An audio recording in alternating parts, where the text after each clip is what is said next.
نحمدہ ونصلی ونسلم علی رسولہ الکریم اما بعد۔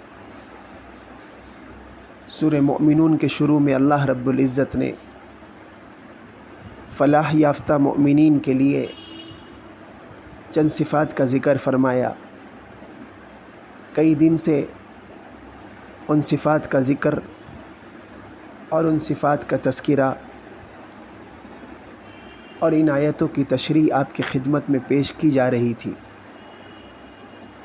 آخر میں اللہ رب العزت نے ان صفات کے ذکر فرمانے کے بعد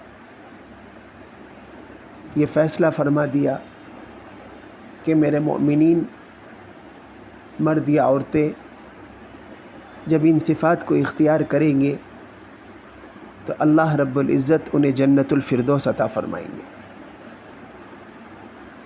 جی میں تقاضا پیدا ہوا کہ ان صفات کا تو ذکر ہو گیا الحمدللہ،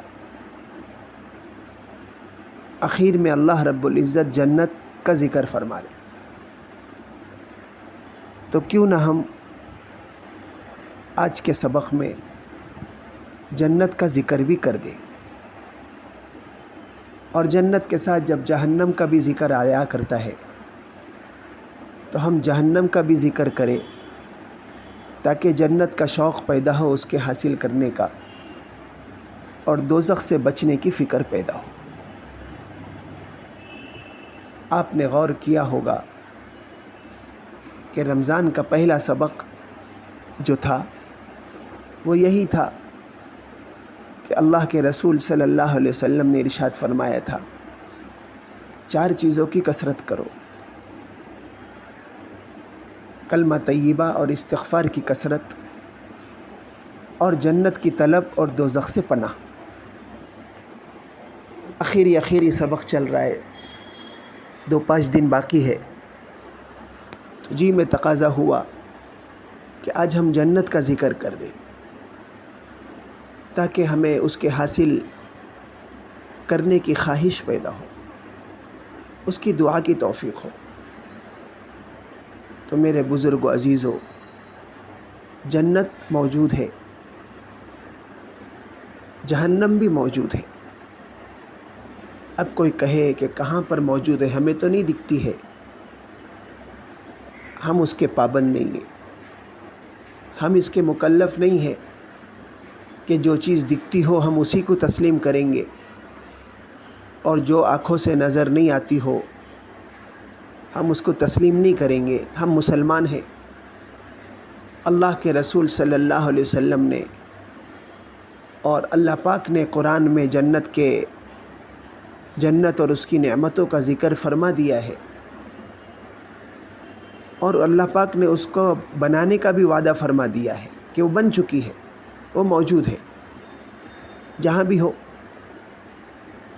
ہماری عقل میں آئے نہ آئے، ہماری آنکھیں اس کو دیکھ سکے نہ دیکھ سکے۔ نبی کریم صلی اللہ علیہ وسلم نے جب فرما دیا کہ جنت بھی موجود ہے، جہنم بھی موجود ہے، تو عقیدے کے اعتبار سے سب سے پہلے اس کا اقرار کر لے کہ جنت موجود ہے، ہم مانتے ہیں جہنم موجود ہے۔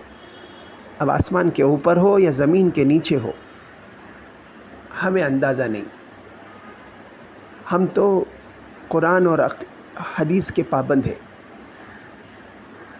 ایمان کہتے ہیں جمیع ما جاء بہ النبی صلی اللہ علیہ وسلم، نبی کریم صلی اللہ علیہ وسلم نے جو چیز لے آئے، جو چیزیں فرما دی، ہم اس کو 16 آنے یقین رکھتے ہیں۔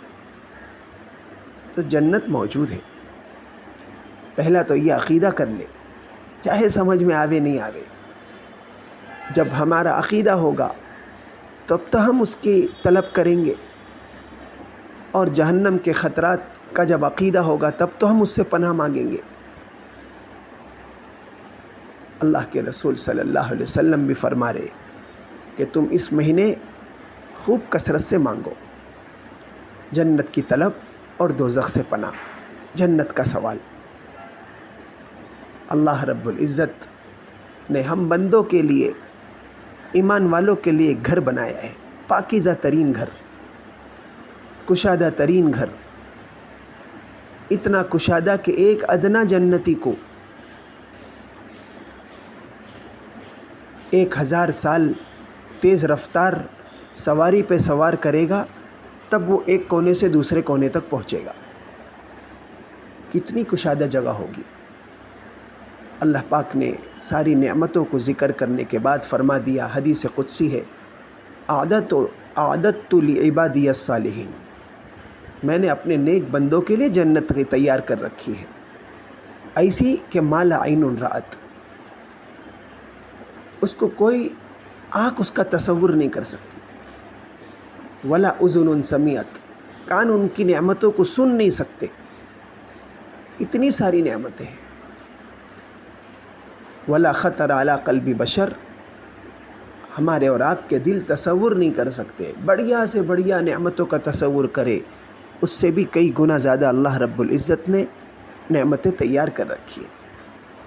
آگے اللہ کے رسول صلی اللہ علیہ وسلم نے ارشاد فرمایا، وَاقْرَؤُوا مَا شِئْتُمْ، تم چاہو تو یہ پڑھو قرآن کی آیت۔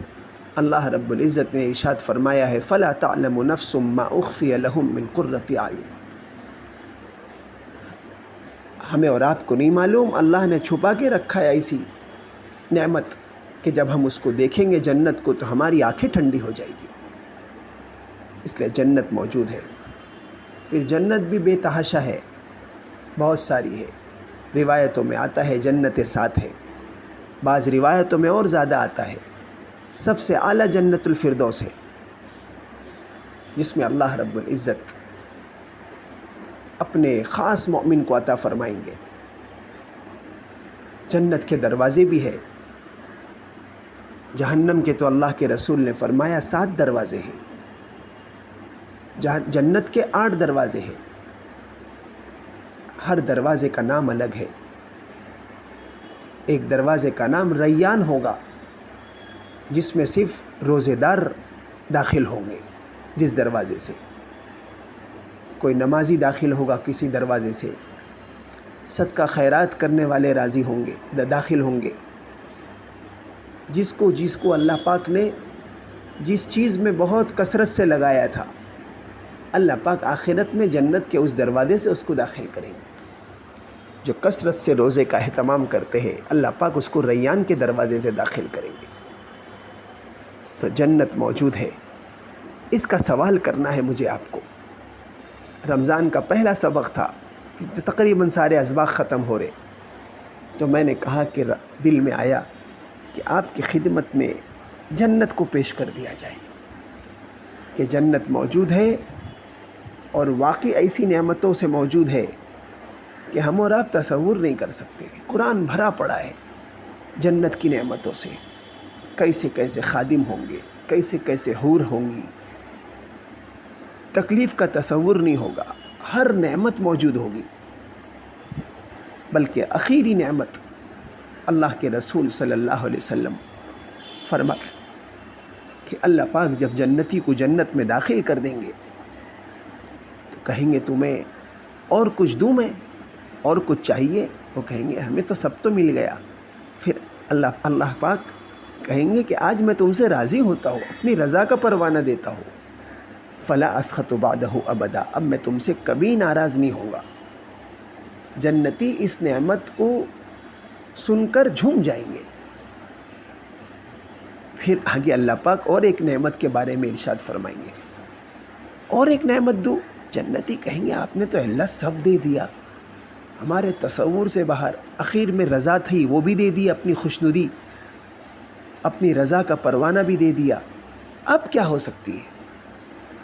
اللہ پاک، اللہ کے رسول صلی اللہ علیہ وسلم نے ارشاد فرمایا کہ اللہ پاک جو مزید دیں گے، زیادہ کر کے جو دیں گے، وہ نعمت اپنا دیدار ہوں گے، اپنا دیدار ہوگا۔ نور کے 70,000 پردے ہٹا دیے جائیں گے اور جنتی اللہ رب العزت کی زیارت کریں گے، اور ایسی جب زیارت ہوگی تو ساری پچھلی نعمتیں بھول جائیں گے اور اسی میں مگن ہو جائیں گے۔ اللہ پاک نے قرآن میں فرمایا للذین احسنوا الحسنی وزیادہ، ہم جنتی کو سب کچھ دیں گے اور بھی ہم دیں گے مزید۔ مزید سے مراد اللہ پاک کی زیارت۔ اللہ پاک مجھے اور آپ کو اپنا دیدار نصیب فرمائے، جنت کی ساری نعمتوں سے لطف اندوز ہونے کی توفیق نصیب فرمائے۔ وآخر دعوانا ان الحمد للہ رب العالمین۔